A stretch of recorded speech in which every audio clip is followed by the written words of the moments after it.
My name is Peter Yarbrough IV, and something extraordinary happened to me. One moment I was in my home library, perched atop a ladder, carefully running my fingers over the spines of old books. The next, the world erupted into color and light. For the first time in my life, I could see. You see, I've been blind since birth. My world shaped by sound, touch, and scent. Yet here I was, standing on shaky legs, overwhelmed by a flood of new sensations. I almost didn't believe it at first. I reached out to touch the mahogany ladder rung, its grain rough beneath my fingertips, and marveled at how it matched the rich brown hue I'd only ever imagined. The books, oh, the books, lined the shelves in a rainbow of colors, their gilded titles sparkling in the golden glow of the chandelier above. I stumbled from the library, my heart pounding as I explored the mansion with fresh eyes. The grand staircase curved elegantly, its marble steps gleaming under my feet. The ornate wallpaper, the polished silverware on the dining room table, even the family portraits I'd never known adorned the halls. All of it was breathtaking. I was laughing, crying, a mixture of elation and disbelief coursing through me as I rushed from room to room. My hands skimmed over familiar surfaces while my eyes drank in the unknown. The intricate carvings on the wooden banister, the sprawling view of the frozen gardens through the bay window, every sight was a revelation. For once, I felt like I truly knew the world I'd lived in for 24 years. It was as though I'd been handed a new life, a second chance to experience everything I'd only dreamed of. But even in my euphoria, a nagging question loomed. How was this possible? What changed in that single fateful moment? The first person I saw after regaining my sight was Nathan, my cousin. I found him in the foyer, just as he was closing the front door behind a police officer. His sharp suit and perfectly combed hair were striking, but what caught my attention most was his expression, cold and calculated, as always. "Nathan," I called out, excitement spilling over. "I can see. I don't know how, but I can see." He didn't even flinch. It was as though I hadn't spoken at all. Instead, he pulled his phone from his pocket and dialed a number. Confused, I stepped closer, waving a hand in front of his face. "Joseph," Nathan said into the phone, his tone clipped. "It's me. Peter had a fall in the study, a bad one. He's out cold, but the paramedics should be here soon." I froze, my mind racing to catch up. What was he talking about? I was standing right in front of him, perfectly fine, better than fine. Nathan's voice turned bitter. "It's probably for the best it happened now, before that gold-digging Austin had a chance to sink his claws in." A chill ran over me. Nathan wasn't playing a game. He couldn't see me. "Nathan, stop this," I pleaded, but he ignored me, walking briskly toward the study. I followed, heart pounding. That's when I saw it, a dark, glistening puddle of blood on the polished hardwood floor, surrounded by housekeepers frantically scrubbing. It wasn't mine. It couldn't be. I touched my own head, felt no pain, no wound. I was alive, uninjured, and yet, something was very, very wrong. Before I could process what Nathan said, I found myself in Joseph's car. Not physically, I was still standing in the study, staring at the blood-stained floor. But somehow, I was there, a silent passenger. The familiar smell of his cologne, earthy with a hint of citrus, filled the small space, and I knew without seeing his face that it was him. Joseph gripped the steering wheel tightly, his knuckles white against the leather. His phone was on speaker, and I recognized the voices of his parents on the other end. "I'm on my way to the hospital," he said, his voice shaky. "They said it's serious. I'm terrified." His mother's voice came through, soothing but firm. "Stay calm, Joseph. This is why we have the best doctors. They'll take care of Peter. Just focus on getting there safely." I wanted to scream, to tell him I was fine, that I was right there, but my words wouldn't reach him. Instead, I watched as he drove in silence, his shoulders trembling. He pulled into the hospital's emergency parking lot and stopped, but he didn't get out. "I can't lose him," Joseph whispered, his voice cracking. "Not now. Not like this." Tears streamed down his face as he fumbled for his phone again. "You have to do something," he begged his parents. "Pull strings, Call whoever you need to. This wasn't supposed to happen until after the wedding. Now I won't get a dime. At least that Austin guy won't either. The words hit me like a punch to the gut. I stared at Joseph, his handsome face twisted in anguish. And for the first time, I saw something I'd never sensed before: cold calculation beneath the surface of his tears. His love, if it had ever been real, was tangled with greed. A sharp knock on the car window startled him. He wiped his face hastily as a valet approached, offering to park the car. Joseph nodded and stepped out, his phone still clutched in his hand. I followed him, unseen, as he entered the hospital, his steps hurried and purposeful. In the waiting area, he collapsed into a chair, burying his face in his hands. Minutes passed, maybe hours. I couldn't tell anymore. All I knew was the weight of his words pressed on me. The warmth I'd felt in his embrace, the security of our future together, it was all unraveling. Finally, a nurse called his name, and he shot up, following her down a sterile white hallway. I trailed behind, unsure of what I'd find, but knowing it wouldn't be good. The tension was suffocating, the fluorescent lights buzzing like an ominous soundtrack to my unraveling world. We reached a room, and through the glass, I saw myself. My body lay motionless on the hospital bed, hooked up to machines that beeped and whirred in a steady rhythm. A bandage wrapped around my head, stark against the pallor of my skin. Joseph stood frozen for a moment before stepping inside, his face unreadable. "Peter," he murmured, taking my limp hand in his. "You have to come back to me. We're not done yet." His voice wavered, and for a fleeting moment, I believed him. But the memory of his words in the car lingered like a bitter taste. I couldn't trust anything anymore, not even the man I'd planned to spend my life with. The tension in the room was unbearable.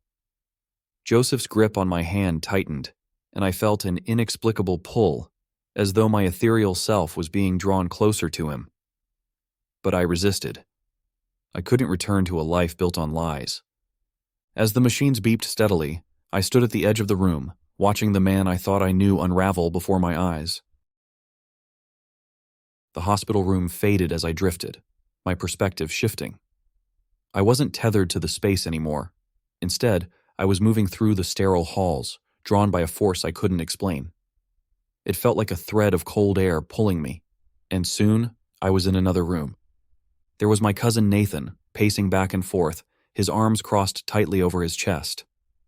My mother sat stiffly in a cheap plastic chairs by the window, her eyes glassy and distant. The doctor, a composed woman in her 40s, was speaking, her voice calm but carrying an undertone of urgency. "The first few hours were critical," she said. "We're running additional tests, but it's too early to know the extent of the damage." Nathan checked the time on his ostentatious gold watch, his expression darkening. "This is taking forever," he said. "You can't rush these things," the doctor replied coolly, unfazed by his impatience. My mother sighed and waved her hand dismissively. Yes. Just let us know when you have answers." Her voice was clipped, and her fingers drummed rhythmically against the armrest. The doctor's lips thinned. "Of course," she said, then excused herself, leaving the room. Nathan shook his head, glancing at my mother. "It's a mess, but at least we don't have to deal with that Austin guy sniffing around anymore." At the mention of Austin, a pang of guilt and anger surged through me. What did he ever do to deserve their disdain? Just as quickly as it came, the anger was overtaken by an aching sadness. They truly didn't care about me, not in any way that mattered. "Nathan," my mother said, her tone sharp, "don't waste your energy on irrelevant people. We need to focus on the next steps. If Peter doesn't pull through..." She let the sentence hang in the air, her meaning all too clear. I couldn't bear to watch them anymore. The cold indifference, the calculating way they spoke of me, as though I were a pawn in their schemes, was too much. I turned and drifted down the hall, my mind a whirlwind of emotion. That's when I found myself back in the room where my body lay. My mother followed, her steps purposeful but quiet. She stood by my bedside, looking down at me with an expression I couldn't quite read. She stayed silent for a long moment, then spoke softly, almost to herself. I never wanted this. Children ruin everything. They're parasites, feeding off your life until there's nothing left. Her voice wavered, and for a second I thought she might cry, but she bit her lip and straightened. You should have been my ticket to a better life, but instead you've been a burden, always so fragile, always needing care. Now it's Nathan who'll inherit everything. He's the strong one, the one who deserves it. I stared at her, stunned and hollow. This was the woman who'd raised me, who I'd defended countless times despite her faults. How could someone so close be so heartless? The door creaked open, and Austin appeared, his hands buried deep in his pockets. His face was pale, his eyes rimmed with red. He stopped short when he saw my mother, surprise and wariness flickering across his face. You shouldn't be here, my mother said coldly. I needed to see him, Austin replied, his voice quiet but firm. My mother took a step closer, her posture rigid. Leave, now, or I'll have security escort you out. Austin hesitated, his gaze darting to my body. He swallowed hard, his jaw tightening. Without another word, he turned and walked away, his footsteps echoing through the hall. The room grew eerily quiet again. My mother lingered for a moment longer, then smoothed her skirt and left, leaving me alone with the hum of the machines. I couldn't stay there. I floated aimlessly through the hospital, past bustling nurses and anxious families, until I reached the main entrance. Beyond the glass doors, the city stretched out before me, blanketed in snow and bathed in the soft glow of streetlights. The world felt vast and indifferent, and yet, in that moment, it was achingly beautiful. I stepped out into the icy night, the chill slicing through me like a blade. The snow crunched beneath my feet as I wandered through the frozen streets of Toronto. I passed twinkling Christmas lights still clinging to storefronts, their colors casting a surreal glow on the icy sidewalks. I cried, not out of sadness or anger, but for the simple, overwhelming beauty of it all. For the first time in my life, I could see the world, and even in the face of betrayal and heartbreak, it was breathtaking. The sun began to dip below the horizon, casting long shadows across the city. I stood there, watching as the light faded and the world descended into darkness. It was the most beautiful sunset I'd ever seen, and as night fell, I let the stillness wash over me, readying myself for whatever came next. The city's nightscape glimmered around me as I stood near Dundas Square, the festive glow of the remaining Christmas lights twinkling like little stars in the cold January air. It was strange. I always imagined everything would come down right after the 26th. I'd been wrong. What else did I get wrong about the world? A pang of regret settled in my chest as I thought about all the time I'd spent not knowing, not seeing. The streets bustled with late-night wanderers, their faces touched by the soft light of shop displays and street lamps. I watched them from a distance, wishing I could feel the warmth of the world the way they did. My hands instinctively brushed over the fabric of my coat as though grounding myself in this fragile existence. And then, in an instant, I was back. The familiar chill of the hospital replaced the crisp Toronto night, and there I was, hovering near my body in the ICU. The rhythmic beeping of the machines was steady, a cruel reminder that life clung to me barely. The room smelled sterile, the air heavy with antiseptic and the faint hum of fluorescent lights.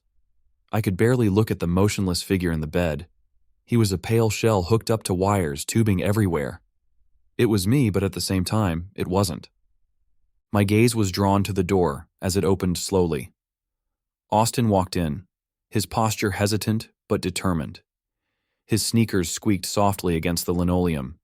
He looked so out of place amidst the clinical surroundings. His jeans slightly frayed, a hoodie pulled tight around him, and yet, something about his presence felt right. He approached my bedside, his hands buried deep in his pockets. His eyes, red-rimmed from what must have been hours of crying, fixed on my still form. He stood there for what felt like an eternity before he finally spoke, his voice low and raw. "I was mad at you for lying to me," he began, his words slow and deliberate. "When we first met, I thought you were just some regular guy, normal, and maybe I liked that. But then I found out who you really were, and it's like I couldn't handle it.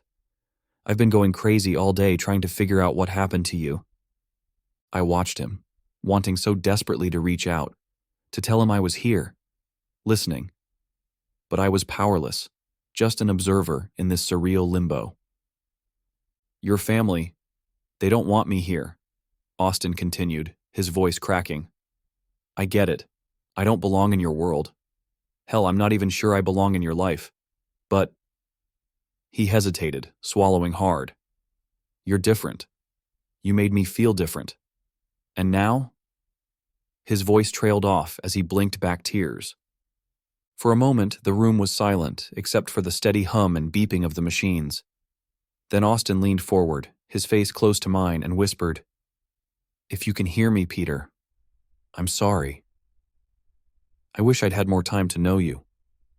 He straightened, brushing a hand through his hair, and then, with a tenderness that took my breath away, he leaned and kissed the unmarred side of my cheek. His lips were warm against my cold skin, a fleeting moment of connection in the void. The instant his lips touched me, a sudden surge of energy coursed through my being. I felt a jolt, like being pulled back into the world. My senses exploded, the hum of the machines grew deafening, the smell of antiseptic sharp and overwhelming. My chest tightened as I became acutely aware of the tube down my throat. My lungs burned, and I coughed violently, choking against the machine. The room erupted in chaos. Nurses and doctors rushed in, alarms blaring as my body spasmed. Hands pressed against me, voices barking orders, and yet all I could focus on was the sheer agony of breathing. My vision blurred as tears streamed over my face, but for the first time in what felt like an eternity, I was alive. I was here. And as the chaos swirled around me, one thought cut through the noise. I couldn't see anymore. The light, the colors, the beauty of the world, gone in an instant, replaced by the familiar, impenetrable darkness. My miracle ended, but I returned. I couldn't help but smile, even through the pain. My second chance came, and I wasn't going to waste it. The following weeks were a slow, deliberate unraveling of my old life. I returned to the Yarbrough estate with a limp and a sleek black cane, a reminder of my fall and my newfound resolve. Every step echoed through the vast halls, a sound of defiance against the suffocating silence that once dominated the place. My vision was gone again, but I gained something far greater: clarity. My first move was quiet, careful, methodical. Nathan was the easiest target. I'd always trusted him, but his words and actions during my recovery peeled away the mask. I gathered the evidence of his financial misdeeds, his embezzlement from family accounts, and the shady deals he'd made under my father's name. By the time I confronted him, everything was in place. You're done, I said simply, sliding the thick file across the desk in the study. He sputtered, protested, but I stayed firm. Within a week, Nathan was gone, disinherited, and facing criminal charges. It was a start, a small victory in dismantling the poisonous foundation my family built. Joseph was next. His betrayal cut deeper, the man I'd once planned to marry reduced to a greedy opportunist. I ended our engagement without ceremony, slipping the ring off my finger and leaving it in a velvet box on his dresser. He tried to talk his way back into my good graces, but the recordings I'd collected of his conversations with my mother were damning. You'll never see a dime of my inheritance, I told him coldly, and if you ever contact me again, I'll ensure you won't see the inside of another respectable home. His silence was golden, and I knew I'd made my point. But the most difficult confrontation was with my mother. Tanya Yarbrough had always been a force of nature, her beauty and cunning masking a deep, selfish cruelty. I'd spent years excusing her behavior, telling myself that she loved me in her own way. But her words in that hospital room shattered the last of my illusions. You never wanted me, I said one afternoon, standing in the parlor where she lounged with her customary glass of wine. And now you'll never have me. She didn't respond. I could just hear her take a long sip from her glass. I left her to her wine and her regrets, the weight of her choices settling around her like a shroud. Once the dust settled, I found myself at the Carl's Jr., where Austin worked. The smell of frying oil and the hum of the kitchen were oddly comforting as I waited in line. It took 3 visits to be there at the same time he was, and it was him who noticed me first. Obviously, but his scent was unmistakable. "Peter?" he asked, disbelief coloring his tone. We talked for a while after his shift. He walked with me around the neighborhood. I tried apologizing to him, but he wouldn't take it. He said he understood why I left some things out in the beginning. Then he apologized and told me everything he said to me when he thought I was in a coma and couldn't hear him. I didn't tell him I stood behind him the whole time. His honesty was golden, something I didn't even think I was capable of. I asked him on a proper date, and though he turned me down at first, I didn't give up. Persistence paid off, and eventually, he agreed. Our first date was simple: coffee at a small shop downtown, where the warmth of his presence made the world feel bright even in my darkness. Austin was patient with me, never treating my blindness as a burden or a limitation. And in turn, I made a promise to myself, to be as honest with him as he was with me. Over time, I found joy in the simplest things: the sound of his laughter, the warmth of his hand in mine, the stories he shared about his dreams and struggles. Though I could no longer see the world's beauty, I glimpsed enough during my brief miracle to know it was there. And at night, when Austin lay next to me, his breathing soft and steady, I sometimes dreamed of light, of colors and shapes and the faces of those I loved. In those dreams, I saw the world again. But in waking life, I saw something far more precious, a future worth fighting for, and a love worth holding on to.